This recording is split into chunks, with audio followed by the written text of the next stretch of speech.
Congratulations. Thank you. Martha knew more about the missiles and the planes than anybody here except the Oh, general. God, The general might have known more, but that's about it. Please sit down, please.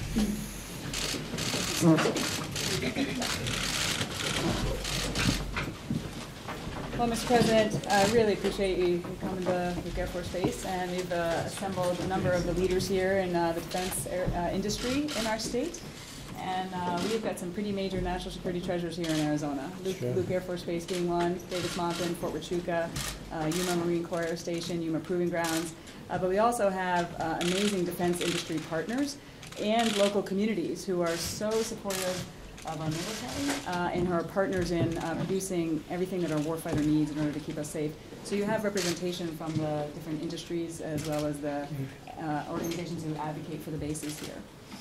Well, it's great talent around this beautiful room, and thank you all for being here. Between the head of Boeing and the head of Lockheed and the head of Raytheon and the head of everything else, we have them all. We have them all around, so thank you all for being here. That's an honor. I want to thank General Todd Canterbury for the tour.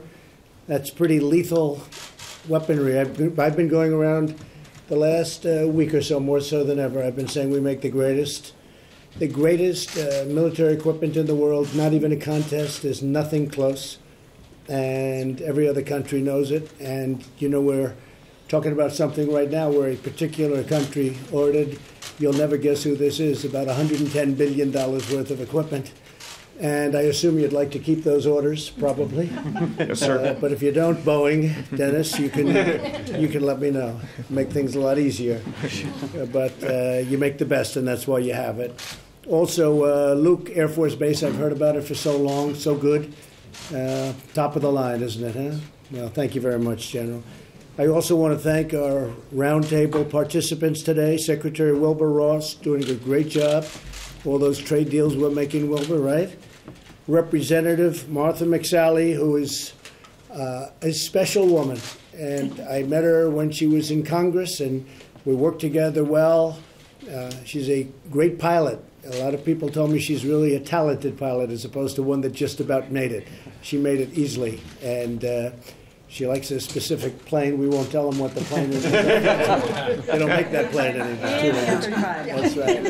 But she's been fantastic. Also, Representative Tom O'Halloran. Thank you very much. Where's Tom? Tom? What are you doing over there, Tom? You can join us, even though you're a Democrat.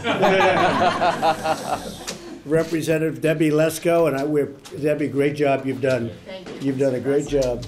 We worked hard a couple of years ago, and we did. now your district loves you, right? So it's I been sure good. hope so. They better. 4 elections in 1 year. Yeah, that's true. Yeah. You set a record. Well, that's welcome true. to my district. Well, thank you very much. It's Thank great to you. be here. Thank you. Also, Deputy Secretary Patrick Shanahan. And Patrick, thanks. Great job. He's a good purchaser of equipment. I hope you find that he negotiates well, because if he doesn't, I'm going to be very disappointed. What do you think, Dennis? Is he okay? He's tough. Huh? He's tough. He's good. I would expect you to say that. Dennis is Boeing. So thank you very much, Patrick, and it's been great working with you. And we've made some big purchases, some good deals, a little bit better than presented, and it's the best. There's nothing like the stuff. Secretary Heather Wilson. Heather, thank you very much. Appreciate it. Thank you. Great job you're doing. Undersecretary Ellen Lord.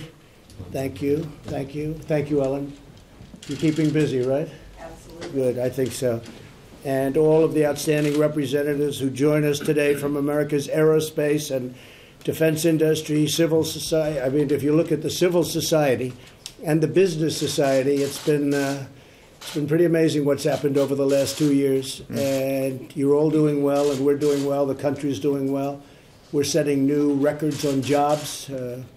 We've got every category, just about every category is a new record or very close. And a lot of them work for you. A lot of them work for your great companies, and they are great companies. Thank you very much. This incredible state is home to 6 major military installations, more than 30,000 military personnel, and thousands of defense companies. Arizona's military industry supports 76,000 jobs, that's big, and creates $11.5 billion in economic output. So what state would be comparable or larger? Is it larger? I mean, Texas does great. I think we're number 3 on the list. Number 3, in the all right. country. But knowing We're you, punching above our weight. she'll be number 1 very quickly. That's why she's doing so well. They all know. The United States must always invest in a strong military, and it's been very important for me. The military has been vital. That's why we had, Wilbur, $700 billion approved last year and $716 billion this year. And General, everybody that passes me from the military thanks me for the new equipment. We were very depleted, and we're not depleted anymore, although the equipment's pouring in, but we're not depleted anymore, so that's fantastic. We've secured record funding for the armed forces. The funds will support new fighter jets, ships, tanks, thousands of new recruits. We also gave something very important, and that was a pay increase, the first in 10 years, a nice substantial pay increase to the people that deserve it so badly. And one of the things that was very important to me is to totally modernize and rebuild our nuclear arsenal, and we're doing that. And we will very shortly be in a position where there won't be anybody close. Not that we ever want to even think about using it, but if we're not going to use it, the best way, the only way, is that's the way we don't have to use it, right? So we're doing a lot of work on that, and in a very short period of time, already we're superior, but we will be at a level that nobody competes with. Earlier this month, we released our landmark Defense Industrial Base Report, which outlines new ways to strengthen our defense and manufacturing base. American-made military products are more effective, more lethal, and more precise than any other equipment in the world, and I've been going around saying that. And we have a lot of countries that are dying to order our stuff, but we don't like them that much, so we don't let them order. But overall, Marilyn, I don't think you're complaining, right? And that F-35 is special. That is that's a special fighter, right? It's great. So we have to ensure that our warriors, our brave, brave warriors, have the resources that they need and deserve, and that our allies and partners continue to purchase American products. We want them to purchase our products. They're the best products. Joining us today are several inspiring leaders who all share my commitment to supporting our military, and they're making America more prosperous, more competitive, secure, and proud. And we really do. I mean, I know these people pretty well. I knew them a little bit in private industry. I know them a lot from what I've been doing for the last almost 2 years. Can you believe that, Dennis? It's almost 2 years already. We just gave him an order for Air Force One. Air Force One now is 30 years old, and it was time. And they wanted to do it for the last 2 administrations. They never got it done. We got it done. Thank you. And hopefully you're going to speed it up. Okay. Going fast. And it's going to be incredible. Actually, Boeing is doing it. It's going to be a new color system, red, white, and blue, and it looks phenomenal. It's the right color system, and if it looks as good as it does in print and in the models, it's going to be fantastic, right? So I hope you're moving along. That's moving along very fast, I hear. We're moving fast and continuing to focus on getting it delivered. Very good, very good. So I just want to thank you all for being here, and if you have any questions, I'd like, maybe before that, I'd like to introduce Martha McSally, say a few words. She is very special, a person that has taken the whole country by storm. They're talking about her all over the country. I don't know. I don't want to make you feel a little bit like, oh, gee, what's happening? But they're talking about you all over the country, and I fully understand, and I got it a long time ago. I think you're going to be very, very successful. This is a non-politician who is brilliant and brave, and became a politician and was very successful. Her area, her district loved her. And now, as you know, as some of you know, she's running for the Senate in Arizona. She has a very, very strange opponent. I have to tell you, Martha, that should be easy, but you got to get in there fighting, right? Official capacity. That's right. I know, official is right. So anyway, please say a few words, Martha. We're very proud of you. Thank you. Thank you, President Trump. I really appreciate you spending the day here and taking the time to come to Luke Air Force Base. I mean, this base has a long history here in Arizona of being part of keeping our country safe. And we have such tremendous partners here around the community in the West Valley that are very committed to making sure that this space is protected and that our airmen are protected, and we've got the Fighter Country Partnership as well, that they're just amazing, the partnership there. We've got the same kind of partnership in Southern Arizona Defense Alliance here. Yeah. It's just, in Arizona, I've been stationed in a lot of different places, but Arizona is special. And I guess everybody might say that, but I really feel that in my heart, because so many people here have served, so many people came here to serve, or even came here to work at one of these companies, and then they choose to say, like, this is where I want to be, this is where I want to stay, this is where I want to retire. But there is this partnership amongst the communities to support our troops and our bases and our defense industry that is really unmatched around the country. And I think everybody nodding here will tell you it's really special, and I think it sets the example for the rest of the country. And that's everything from, again, I'm thinking about it, I've shot some of their missiles and I've used their rescue equipment. We could go around the room. I mean, in the defense industry, I don't want to leave anybody out, but they are patriots wear civilian clothes as well. And many of these industries have chosen to locate here. Also, Arizona is a great state, right? It's a great state to live. It's a great state to relocate your family. So all that comes with that has just been so critical for us here in Arizona. And these representations, these leaders who have people who are coming here with their families to be a part of the team, which is they're partnering us to equip the warfighter. To make sure that we keep our country safe. So it's not just our military who's doing that. It's the engineers every day that are finding new capabilities for us, that are working at each of these industries. I just visited yesterday. Just the idea of, like, we're going to break through on some of these things, and we're going to provide better capabilities to be able to go rescue downed airmen. And the commitment that they have is extraordinary, and that's at every company here. And these organizations, UMA 50, SEDA, I mean, they're doing everything from helping our deployed airmen's, families or all the services when they're deployed, get the oil change, help with daycare. I mean, you name it. The things that they do to step in, where the military has some legal limitations and the civilian community, civic society steps in, it's really extraordinary. So I just want to leave it at that. And I'm so grateful for all of you to be here, and thank you for coming. Well, it's a great state. We love Arizona. General, could you maybe talk about Luke a little bit, because it's got a big reputation. Yes, sir. It is an honor and privilege to lead the more than 5,600 men and women of Luke Air Force Base. Our mission is simple. We train the world's greatest fighter pilots here. Luke Air Force Base is responsible for training about 95% of the United States Air Force fighter pilots between the 944th Wing and our 56th Fighter Wing. And it is an honor to use the equipment that these men and women provide to us and the taxpayers provide to us to use this equipment. We're not going to fail, sir. And your father was the boss here too, right? Yes, he showed me a picture. They look like twins. He showed me a picture, and he's still around, he's still healthy, and he's still telling you what to do, right? Sure. Every night I get a debrief, and he's anxiously waiting the phone call tonight. Right.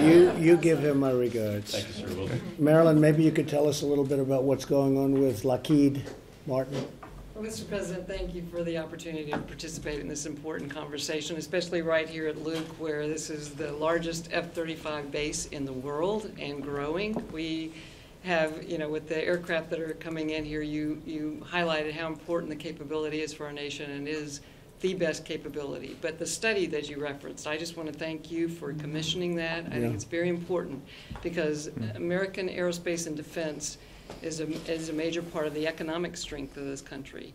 And when we look at 2.4 million jobs in aerospace and defense and a trade surplus of $86 billion, we know it's important. But your study that you commissioned uncovered that we do have fragility in the supply chain. We do have capabilities that we need to bolster. And so we're very pleased to be working with your administration, with the Department of Defense, on those recommendations that came out of that. So thank you for the opportunity to be here. So on the F-35, has the stealth gotten even better? Because it was always considered extraordinary. Has it really been upped, or is that at that same level, would you say? Well, I would say, sir, that we're at the point where we've delivered over 300 aircraft, and the aircraft, we're out of the initial design phase and the system design phase. Now we'll do upgrades to the aircraft with its software and other things go over time that the U.S. government will commission industry to do. So we'll keep it ahead of the threat. That's the goal. And it is ahead. It's a great plan. Thank you very much. Thank you. Dennis from Boeing. Yeah, well, thank you, Mr. President, for being here as well. And I think, as you saw earlier, you saw one of our Apache helicopters here as well. Wow. Another great product produced here in the state of Arizona. And I had a chance to go down and see our team in Mesa earlier today. and really proud to support our servicemen and women. And training for the future as well with the new TX trainer that'll be coming online. We're looking forward to supporting our U.S. Air Force customer there as well.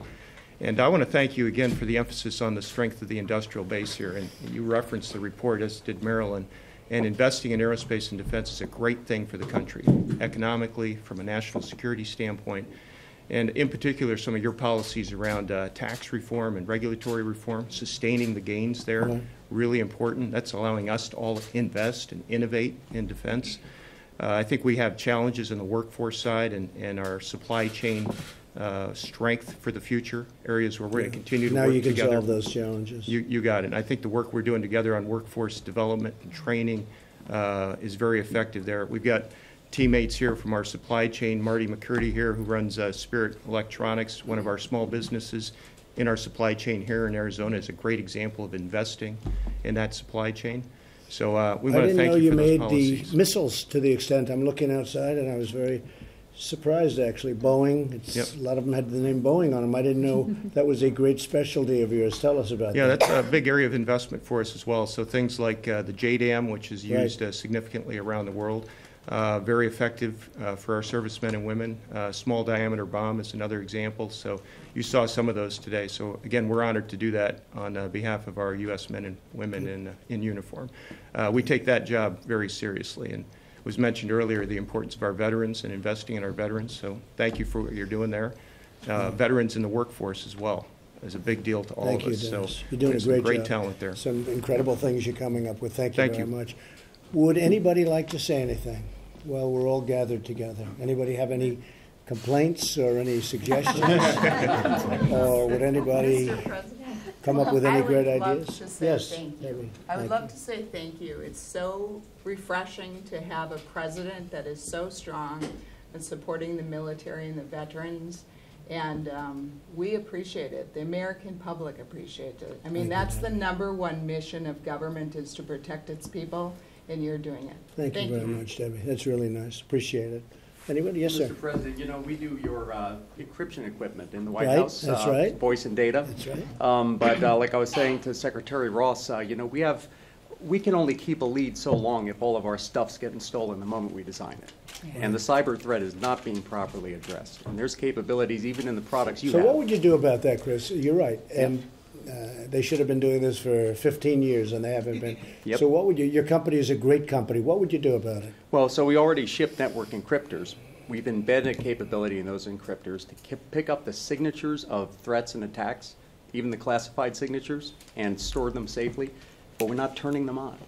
It's So not why being used. don't we get somebody that you would recommend, and let's bring them into government, and let's do it the right way, because you know it's such a specific kind of a thing. It's great knowledge involved. You can't just hire somebody off the street and say, "Hey, congratulations, you're in charge of cyber." But the NSA has the capability to understand that, and They have some very good people. And we have industry partners like Viasat and others that do products that can do things like that. Together, we can get that stuff turned on. When you turn it on, it lights up like a Christmas tree. The threats are coming every day. I mean, it's probably more than your normal traffic, and we're getting compromised every day. So do we have the equipment? We definitely have the knowledge. Where are we on the scale of knowledge right now, would you say? We're very good at tracking the threats, but we're also very stingy about disseminating the information we already know about the threats. Right. And that's what the fear is in the intelligence community, is to let some of that information live in these boxes that we believe are secure. But that's the only way we can defend all of our installations against these kinds of attacks. Well, I'd like to talk to you about it, because I would love agree to. with you. It's very important. And there's great knowledge that you have from your company, but there's, and others here have that great knowledge. Very important. Cyber. And I hear more and more about cyber. And we have the brain power. We have potentially, I mean, there's nobody that should be able to even compete with us with what we have just around this table. So, Jerry, any of you, if you have any ideas, let us know. We'll do something, because we're going to do something. We've already started. But I'd rather start it from this table than any other table in the world. Does that make sense? You understand that? We have the brain power right around this table. So, good. Thank you, Chris. That's fantastic. Would you like to say something? Oh, sir, I'd leave it to the community leaders here in their time. You're doing a great job, though, Heather. Everyone's saying. Everyone's our job is to keep the country safe, sir, and the F-35 is part of that. We like winning, and the F-35 wins, It's a great and the plane. airmen win. Great plane.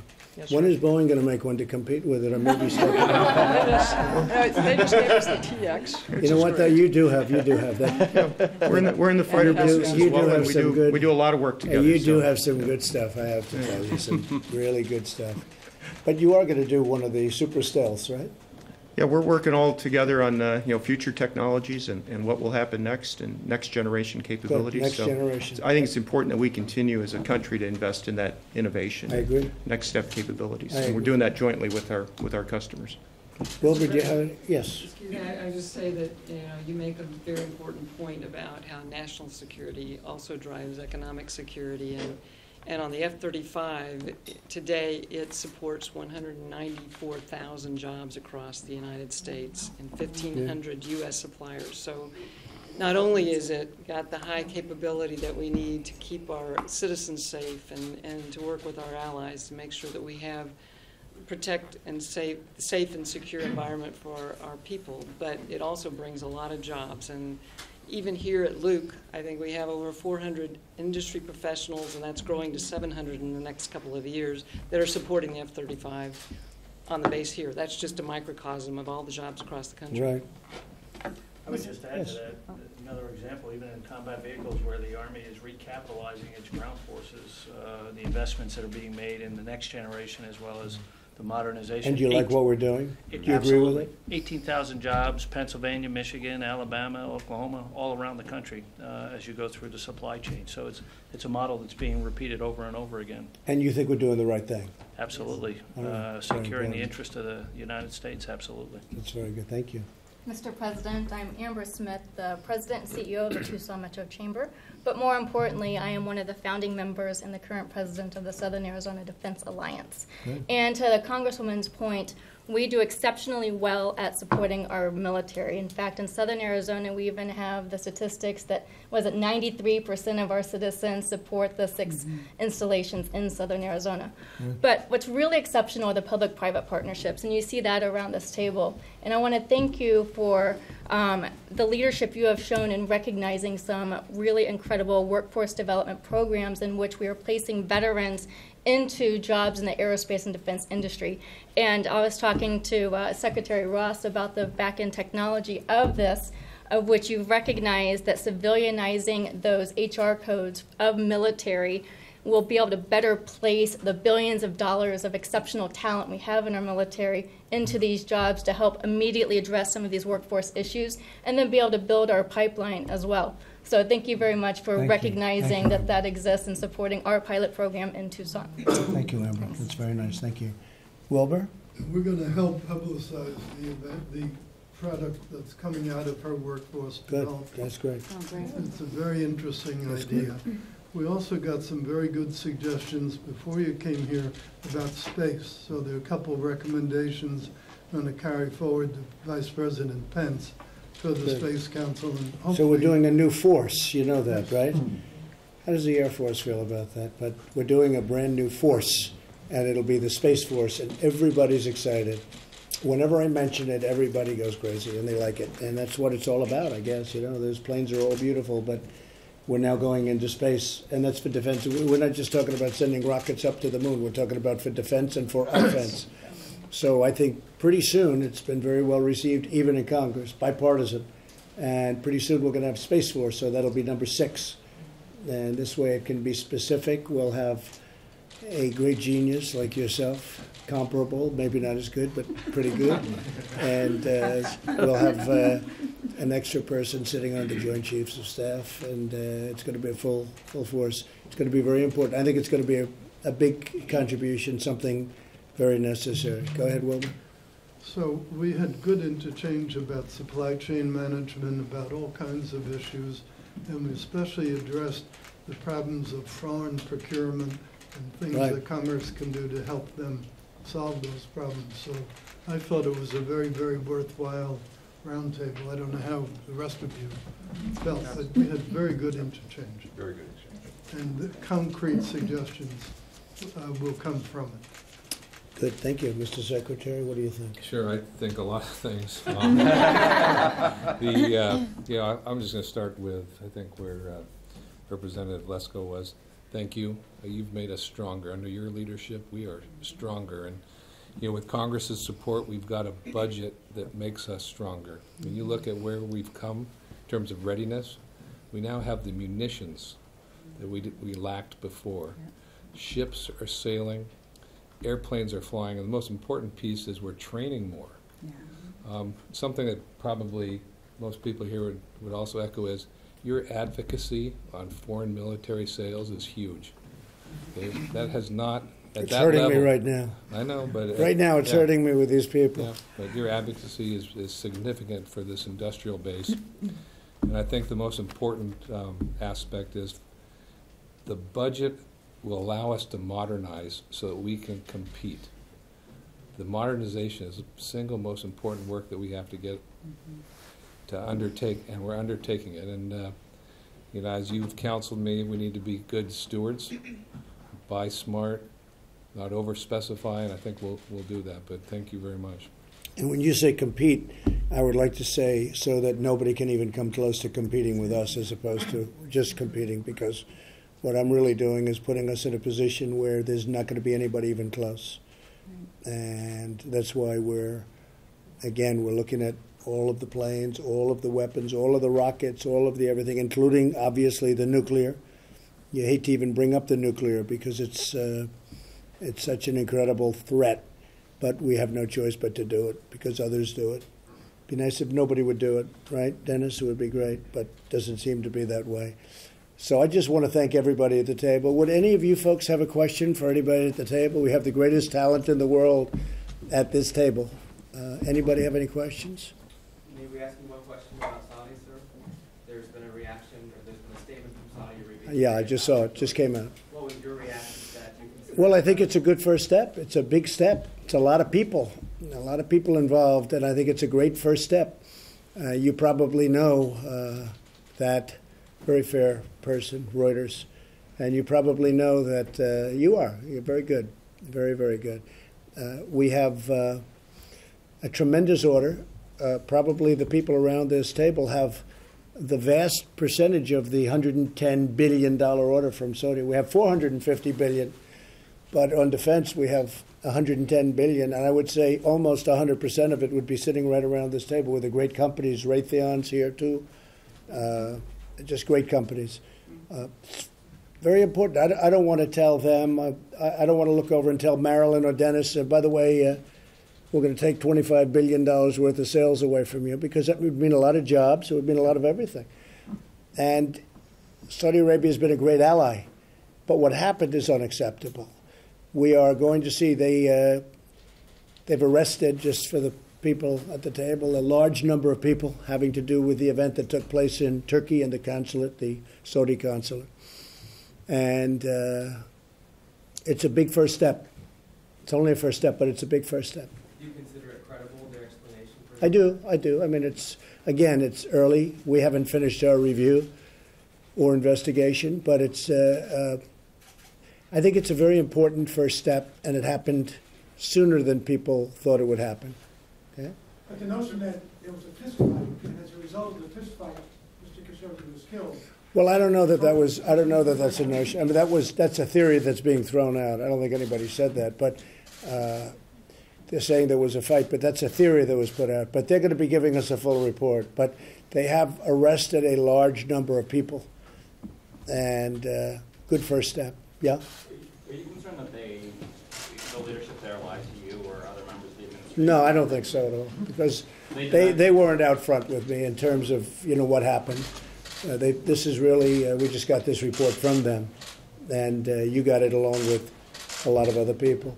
No, I think that we'll be talking to them. We'll see what happens. We may have some questions. We do have some questions. And as I told you, I'll be working on this with Congress. Congress is very interested in this one, and we'll be working with Congress. But I would prefer, if there is going to be some form of sanction or what we may determine to do, if anything, because this was a lot of people they're talking about, and people pretty high up. But I would prefer that we don't use as retribution canceling $110 billion worth of work, which means 600,000 jobs. I know it sounds easy and it sounds good, and a lot of people have said, oh, let's just not sell them 110 billion, or I guess you take it a step further, let's not sell them 450 billion, which is the largest order in the history of our country. I went there to get that order. Saudi Arabia was my first stop, and everyone thought that was unusual, but I said, I want you to order a tremendous amount of stuff, right? Everything, your stuff and everybody's stuff. And Wilbur was there. They ordered $450 billion. There's never been anything like it or close. The last thing I want to do was say, we're not going to supply you with that, and therefore we're going to cut. I guess if you add the whole thing up, because just for the military was 600,000 jobs. So now if you're talking about, that was 110 billion, you're talking about over 1 million jobs. I'd rather keep the 1 million jobs, and I'd rather find another solution. But this was a good first step today. Okay? Anything? Yeah. Mr. President, Lindsey Graham said he's very skeptical of the Saudi narrative. Do you share some of that skepticism too, and do you intend to speak with the Crown Prince or the King in the next day or two to get their side of the story? I will, before I start making those statements, I'm going to speak to the Crown Prince. And I've spoken to the King. I want to speak with the Crown Prince. And, I think we're getting close to solving a very big problem. And again, remembering the people around this table know it better than anyone. Martha McSally knows it better than anyone. They've been a great ally in the Middle East.